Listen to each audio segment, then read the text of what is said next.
सत्ता पक्ष के लोग हैं, लगातार एक्टिव हो चुके हैं बिहार विधानसभा चुनाव को लेकर। दिल्ली के बाद साफ तौर पे लोगों का कहना है कि अब बिहार फतह की बारी है। तो कौन सोया है? मतलब वो लोग सीरियस हैं तो हम आपको बताएं, खूब सीरियस होंगे। साहबाद में मुझसे सीरियस कोई नहीं है। चलने का काम इंडिया गठबंधन के नेता करते हैं। धूप में चलने का काम इंडिया गठबंधन के नेता करते हैं। एक चीज और मैं आपको बताना चाहता हूं कि शाहाबाद में 2020 में ये लोग गए हैं, शाहाबाद में 2024 में गए हैं और शाहाबाद में 2025 में भी जाना तय है। सुन लीजिए मेरी बात, इसीलिए तो प्रधानमंत्री ने कह दिया है कि देश के लाडला मुख्यमंत्री नीतीश कुमार को बता दिए हैं। अब देखिए, प्रधानमंत्री जी पूरे भारत में जहां जाते थे उनका सबसे बेस्ट यही स्पीच हो गया था, बिहार में एक मुख्यमंत्री है, महिलाओं के लिए क्या बोल दिया। तो आज भाई लडला हो गए तो मतलब। नमस्कार, मैं हूं सोनू, आप देख रहे हैं न्यूज स्टॉक। और मैं बता दूं कि बिहार में देख सकते हैं कि विधानसभा चुनाव को लेकर किस तरह से सियासत तेज है। और मैं बता दूं कि होली का त्योहार आने वाला है और पूरे देश में होली मनाया जाएगा, मगर बिहार में होली बीत जाने के बाद बिहार जो है एक बार चुनावी रंग में रंग जाएगा। और कल प्रधानमंत्री का दौरा था, वो भागलपुर पहुंचे हुए थे। और मैं बता दूं कि मेरे साथ बात करने के लिए कांग्रेस के एकमात्र बिहार में दलित नेता जो मनोज राम जी हैं, जो सांसद है सासाराम लोकसभा के। क्या कहिएगा, लगातार जो सत्ता पक्ष के लोग हैं, लगातार एक्टिव हो चुके हैं बिहार विधानसभा चुनाव को लेकर। दिल्ली के बाद साफ तौर पे लोगों का कहना है कि अब बिहार फतह की बारी है। तो कौन सोया है? मतलब वो लोग सीरियस हैं तो हम आपको बताएं, खूब सीरियस होंगे। शाहाबाद में मुझसे सीरियस कोई नहीं है, चाहे जितने एनडीए का नेता हूं। मैं आपको चुनौती देता हूं। मैं अभी 4 को प्रोग्राम करके आ रहा हूं। अब मैं बता सकता हूं, अभी भी मुठानी में डोम समाज का लोग इकट्ठा हुए थे। दलित समाज में एक डोम समाज आता है, वहां इकट्ठा हुए थे और वहां पर सुपा भगत का जयंती मना। उसके बाद फिर मैं, वो कैमूर जिला है, उसके बाद फिर मैं अभी रोहतास में हूँ। ये चौखंडा चितौली में पलवानी का मतलब मनाया जा रहा है, तो वहां से मैं अभी तुरंत आ रहा हूँ। कौन सोया है? मैं आपको बता रहा हूँ, खाली मीडिया में ही लोग बोल रहे हैं। चलने का काम इंडिया गठबंधन के नेता करते हैं। धूप में चलने का काम इंडिया गठबंधन के नेता करते हैं। एक चीज और मैं आपको बताना चाहता हूँ, मैं चुनाव लड़ा हूं यहां से। मैं देख रहा था उस समय में भी ये 2 लाख से जीत रहे थे सब लोग। 2 लाख से कब निकलते थे? 8 बजे शाम में निकलते थे सेंट पाउडर मार के।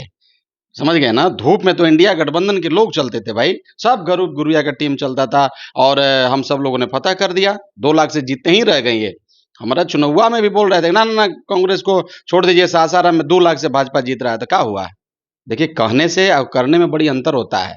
पटना में बैठ जाइए, बहुत सुंदर रूम में एसी में बैठ करके देखिए, व्यक्तिगत जिंदगी है, लोकतंत्र में सब स्वतंत्र है, जो बोलना है बोलिए। लेकिन खाली मीडिया में बड़ा बढ़िया प्रेस कॉन्फ्रेंस रूम बना है, फोटो वोटो पीछे लगा है। हमारा देखिए पीछे फोटो नहीं है, समझ गए ना? तो जिसको बोलना है बोलने दीजिए। मनोज कुमार, मैं आपको दावे के साथ मैं बोलना चाहता हूं कि शाहाबाद में 2020 में ये लोग गए हैं, शाहाबाद में 2024 में गए हैं और शाहाबाद में 2025 में भी जाना तय है। मैंने क्लीन स्वीप एनडीए को शाहाबाद से कर दीजिएगा। भाई हम ये उदाहरण थोड़ी नहीं है, मतलब दिए किए हैं तब हम बोल रहे हैं। एक बार थोड़ी नहीं है, 2 बार किए हैं हम लोग। 2020 में हम लोगों ने किया है, 2024 में हम लोगों ने किया है। ये हम झूठ थोड़ी नहीं बोल रहे हैं। तो आप बोलते रहिए ना जो बोलना होगा।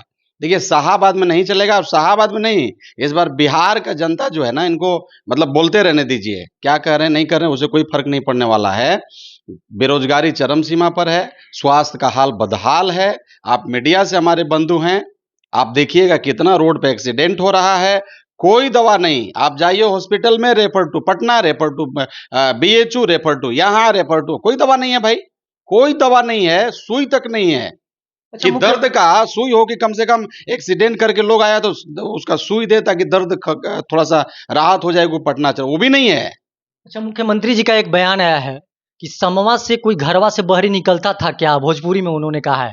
और आज तो लड़का लड़की 12 बजे 13 बजे रतिया के भी घर से बहरी निकल रहा है। अच्छा, ये बताइए, मैं आपको एक बात बताना चाहता हूं। आप बार बार यही बात दोहराते हैं। 2005 से पहले हाल खराब था, 2005 से मतलब कोई घर से बाहर नहीं निकलता था। तो आपको करिए ना, इसका मतलब लग रहा है आपको करना चाहते थे, करिए, कौन रोका है? आप इसी को लेकर के ना आए जी कि 2005 के बाद अच्छा बनाएंगे। क्या बनाए? शिक्षा का हालत क्या किए आप? अभी 2005 से पहले का रेशियो देखिए और 2005 के बाद आज का रेशियो देखिए, शिक्षा में कितना बदलाव हुआ है बिहार में। अगर हम देखें भारत के नक्शा पर, अगर हम देखें तो शिक्षा में क्या बदलाव किए हैं बताइए। कौन सा उस समय हम मतलब 35 स्टेट है तो कौन सा हम उस समय 32 पर थे और आज हो गए हैं हम 18, 15, 16 पर, 11 पर, 10 पर, 1 नंबर पर हो गए हैं। कौन सा क्या किए हैं भाई, वो तो बताइए। साफ तौर पे कह रहे हैं कि बहुत कुछ किए हैं, इसीलिए तो प्रधानमंत्री जी, सुन लीजिए मेरी बात, इसीलिए तो प्रधानमंत्री ने कह दिया है कि देश के लाडला मुख्यमंत्री नीतीश कुमार को बता दिए हैं। अब देखिए मतलब अब एनडीए के वो मुख्यमंत्री हैं। अच्छा देखिए, सबको मालूम है कि एनडीए का मुख्यमंत्री है, लाडला मुख्यमंत्री हैं, लेकिन यही प्रधानमंत्री, माननीय प्रधानमंत्री जी को यही मुख्यमंत्री जी ने कहा था कि भाजपा का मतलब बड़का झूठा पार्टी। अब मत धन्यवाद मैं देना चाहता हूं प्रधानमंत्री जी को कि जो भाजपा को बड़का झूठा पार्टी बनाया, आज उसी को आप लाडला बना रहे हैं। जो डीएनए नाखून काट करके विदा करवाया दिल्ली, उसको आप लाडला मुख्यमंत्री, मतलब कुछ याद करना होगा भाई। और माननीय प्रधानमंत्री जी, आपको मालूम होगा पिछला बार ऐसे जैसे आप कह रहे हैं कि लड़का लड़की मतलब 12-1 बजे के बाद के रात में घूम रहा है, मतलब कौन देख रहा है, यहाँ सब छूट है। आप कह रहे हैं सदनवा में भी एक बार आप बोले थे, उस पर प्रधानमंत्री जी पूरे भारत में जहां जाते थे उनका सबसे बेस्ट यही स्पीच हो गया था कि मुख्यमंत्री में बिहार में एक मुख्यमंत्री है, महिलाओं के लिए क्या बोल दिया। तो आज भाई लडला हो गए तो मतलब चलिए धन्यवाद। लेकिन अपने कामों, वही कहावत है कि गंगा मतलब कितनों पाप कर लीजिए, गंगा जी में जाके नहा लीजिए, मतलब पाप खत्म। अब मतलब कुछो कर लीजिए, बीजेपी के साथ चल जाइए तो मतलब स्वच्छ। लेकिन अपने कामों को तो गिना रहे हैं, साफ तौर पे कह रहे हैं कि बिहार में 2005 से पहले कितना हिंदू मुस्लिम में लड़ाई होता था, अब होता है। हमारी सरकार में खाली मुसलमानों को अभी भी बहुत कुछ किया गया है। देखिए मैं समीक्षा, देखिए आप बड़ा बढ़िया बात याद दिला दी है। समीक्षा बैठक में मैं था और उसमें मोहम्मद जमा खान जी थे, हम भी थे। मोहम्मद जमा खान जी थे, आदरणीय हमारे मुख्यमंत्री जी थे, आदरणीय हमारे उप मुख्यमंत्री जी थे, और श्रम मंत्री जी भी थे, और हमारे आदरणीय विजय चौधरी जी मतलब मंत्री जी थे। हमने वहां भी कहा, मतलब मीटिंग खत्म हो गया तो मैं जमा भाई से बोला कि भैया आप जाइए, कम से कम कुंभ आप नहा लीजिए। माननीय मुख्यमंत्री जी को कम से कम जो रोक लगा है मुसलमानों को, कम से कम उसको खत्म करवाना चाहिए। जो मतलब एनडीए का सरकार है ना भाई, और एनडीए का सरकार वहां भी है, मतलब यूपी में भी। तो कम से कम जिस प्रकार, देखिए मैं धन्यवाद देना चाहता हूँ मुस्लिम भाई लोगों को, बहुत बहुत धन्यवाद देना चाहते हैं। मैंने देखा है बहुत सारा मीडिया में, मैं सीरियसली बोल रहा हूँ, इतनी भीड़ जब उनके घर के पास में गए और 2-2 दिन तक जाम में लगे, आप मुसलमान भाई लोगों ने अपना दरवाजा खोला और सभी हिंदू भाइयों को उन लोगों ने मतलब सम्मान किया, अपने घर में बुला के खाना खिलाया, बैठाया, टॉयलेट खोला, अपना रूम खोला। इसके लिए मैं मुसलमान भाइयों को, जिसको मना किया गया था कि आप इसमें नहीं आइए, उसके बावजूद भी हमारे मुस्लिम भाई लोगों ने अपना भाईचारा दिखाया, इसके लिए मैं उनको सलाम करता हूँ। यही भाई, यही जो उदाहरण है ना, हमें भी करना चाहिए पेश। देखिए हम भारत देश के जनता हैं, भारत देश के नागरिक हैं, हम यहाँ रहने वाले हैं, चाहे हिंदू हो, चाहे मुस्लिम हो, चाहे सिख हो, चाहे ईसाई हो, हम सब भाई हैं भाई, हम यहाँ रहने वाले हैं। तो मतलब उन्होंने उदाहरण पेश कर दिया है, जिनको आपने मना किया, जिनसे आपने नफरत किया, उन्होंने उदाहरण पेश कर दिया। नफरत करने के बावजूद भी, रोक के बावजूद भी उसने अपना दरवाजा खोला, टॉयलेट खोला और सभी को सम्मान किया। अच्छा, प्रदेश अध्यक्ष हैं भाजपा के दिलीप जायसवाल जी, उनका एक बयान आया है आज ही कि सकारात्मक और नकारात्मक की लड़ाई बिहार में है। आप लोगों को नकारात्मक बता रहे हैं, आप लोगों की कह रहे हैं कि अच्छी सोच नहीं है। अच्छी सोच रखिए, नहीं तो केजरीवाल की तरह हाल हो जाएगा आप लोगों का। देखिए मैं एक बात, अच्छा हम लोग क्या करते हैं, पॉलिटिक्स न करते हैं। अच्छा पॉलिटिक्स में वो हमारे विरोध में नहीं बोलेंगे, उनके हम विरोध में नहीं बोलेंगे, तो फिर पॉलिटिक्स किस काम का। तो देखिए मतलब भाई, भाजपा के लोग इसमें मतलब क्या बोलते हैं, वो पीएचडी किए हैं, मतलब नकारात्मक सकारात्मक वाली जो बात होती है, तो उसमें तो वो लोग मतलब पीएचडी किए हैं। अब उनको कुछ, देखिए उनके लिए व्यक्तिगत मैं कुछ नहीं बोलना चाहता हूँ, लेकिन ये बात जरूर मैं बताना चाहूँगा कि भारत देश के जनता, बिहार का जनता सबको पहचान लिया है कि कौन नकारात्मक बोल रहा है, कौन सकारात्मक बोल रहा है। इसलिए बहुत दिन दूर नहीं है, ये जो बिहार का रिजल्ट बहुत दिन दूर नहीं है, 2025 में ही लास्ट में आने वाला है। और मैं एक बार फिर से आपका चैनल के माध्यम से बोल रहा हूं कि इंडिया गठबंधन का सरकार इस बार बिहार में बनेगा। उस बार 5-6 सीट, थोड़ा सा कम ही सीट के को लेकर के हम लोग पीछे रह गए थे। इस बार पक्का बिहार का जनता, चाहे वो दलित हो, पिछड़ा हो, अति पिछड़ा हो, सर्व समाज के लोग हों, सभी लोगों ने तय किया है कि इस बार इंडिया गठबंधन का सरकार बनेगा बिहार में। लास्ट सवाल रहेगा, लॉ एंड ऑर्डर को लेकर क्या कहिएगा, जिस तरह से बिहार में अपराध का ग्राफ बहुत तेजी से बढ़ते जा रहा है। देखिए मैं एक चीज बता रहा हूं, हम लोग तो चूंकि जनता, हम हमेशा चाहते हैं कि जनता हमसे खुश रहे। जनता के प्रति चाहे जो कुछ भी बोलना हो, थाना प्रभारी को, एसपी को, केवल हम लोग उसी लोगों को कोसते हैं, उन्हीं लोग को बोलते हैं। लेकिन एक चीज सच्चाई में बताऊं, प्रशासन को तो जरूर हम लोग बोल रहे हैं, प्रत्येक दिन बोल रहे हैं, लेकिन हैवानियत भी चरम सीमा पर हो गई है। जनता के बीच में जितने भी कुछ अपराधी तबके के लोग हैं, सामाजिक तबके के लोग जो हैं, इनको भी समझना चाहिए। अच्छा बताइए, पुलिस कहाँ कहाँ रहेगा? पुलिस कहाँ कहाँ रहेगा?